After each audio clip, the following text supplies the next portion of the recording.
Today, we're diving into the story of a city right on the edge of a volcano, literally teetering on the verge of a total collapse.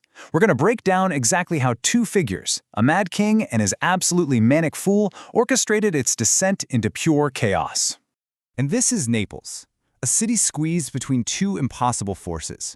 On one side, you've got the simmering threat of Mount Vesuvius. On the other, a strange, unnatural silence that's literally been choking the soul out of the city. This place is under so much pressure, just waiting for that final crack to appear. And there it is. With those words from the Rune King, Wotan, the whole twisted plan is set in motion. This one command, it defines everything we're about to unpack. This isn't just chaos, it's a deliberate, weaponized shattering of reality itself. Okay, so, a city waiting to break.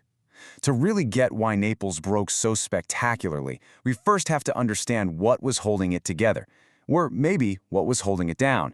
What was the state of the city right before the madness began? Well, the city was suffocating.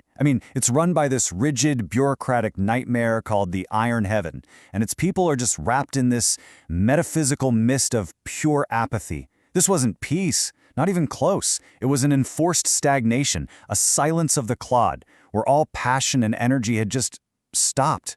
Can you imagine living on the edge of a volcano and praying for nothing to ever change? So it's into this dead, suffocating quiet that our two catalysts appear. High up on a balcony, overlooking the bay, this absolutely pivotal conversation happens between Wotan, the Mad Rune King, and his chosen instrument of chaos, the Sapphire Jester. This is it. This is where the match gets struck. What a line, right? A museum of the soul. Wotan sees this forced stillness not as order, but as a living death.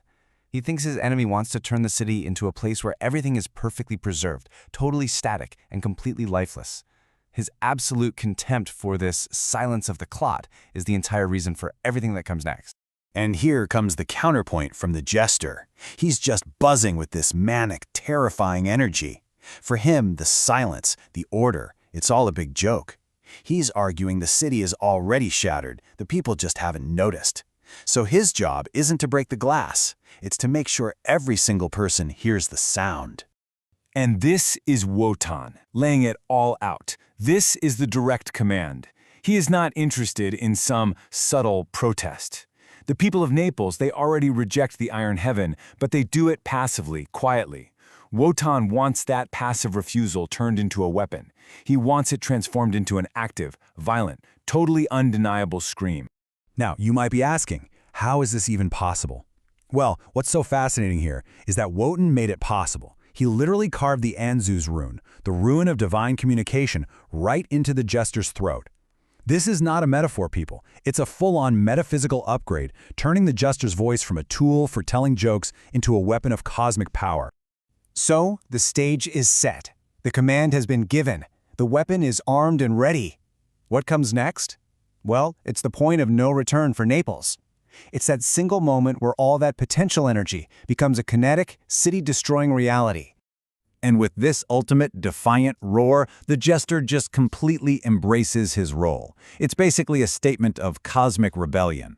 He refuses to accept a silent, tragic universe.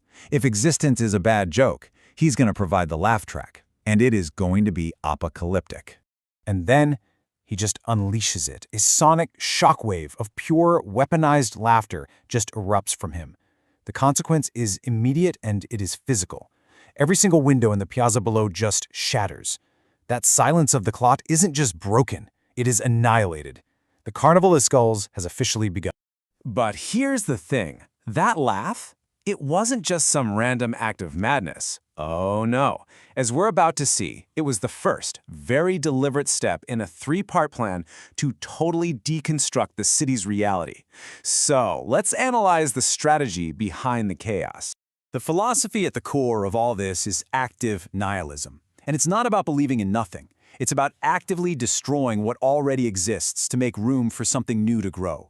The jester isn't just some lunatic. He is Wotan's carefully chosen catalyst, a tool specifically designed to burn the old world down. And his plan unfolds in three very clear stages. First, you shatter the fragile illusion of order. Second, you create a polar opposite to the oppressive silence. And third, you transform the people's quiet dissent into a powerful kinetic force. So step one is that sonic fracture we just saw. But it broke way more than just glass. That metaphysical vibration shattered the psychological grip of the Iron Heaven. It plunged the entire population into a state of absurdism, turning their scheduled, polite little festival into a frantic, dangerous, and completely unpredictable ritual. Step 2. This is where it gets really clever. The city's main antagonist, this being called Atman Null, uses absolute silence as a weapon. So to counter that, the gesture creates a battlefield of absolute noise.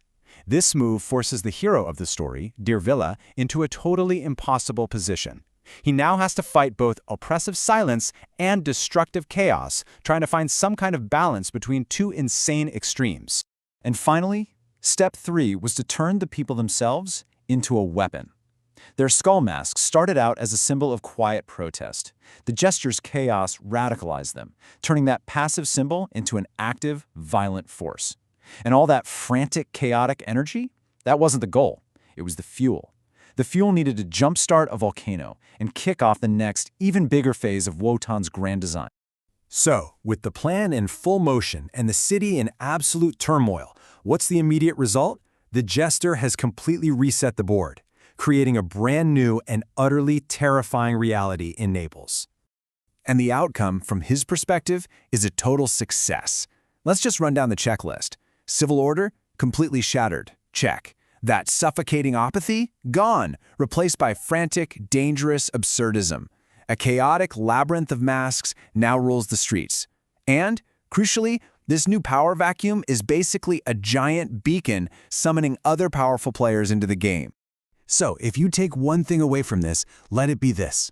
The jester's role was to be the initiator. He didn't build anything new. His entire purpose was to violently and definitively shatter the old world, to create a chaotic vacuum for everyone else to fight over. The jester has made his opening move, and he's upended the entire game.